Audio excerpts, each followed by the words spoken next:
Tara at ating tikman ang baked chicken with rice and truffle cream sauce. So yun guys, try ko itong baked chicken with truffle sauce. First time ko itong kakainin.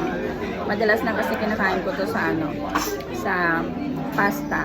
Yung kasama ko dati na si Gia Milk yung gumagawa ng truffle pasta.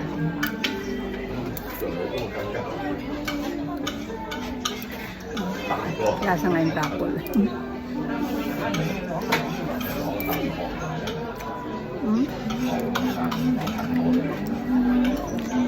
So, ang halaga nito is $47. Pero ito lang, yung baked lang.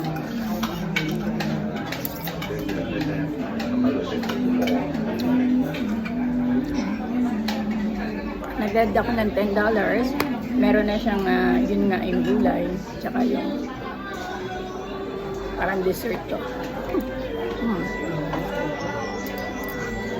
So, masarap siya.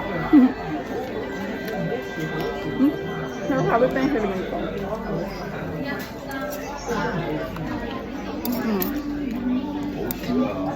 Like ko siya, mga be.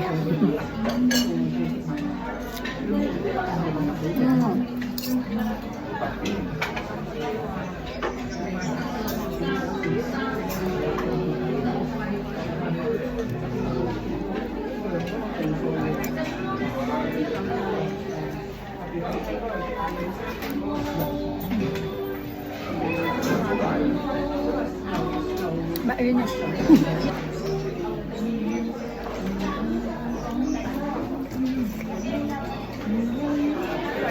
Crunchy pa yung gulay naman.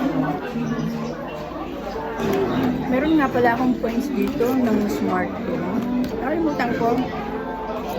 $20 din yun. Tikman ko na rin to para malaman ninyo. Oh, so parang puding siya, guys.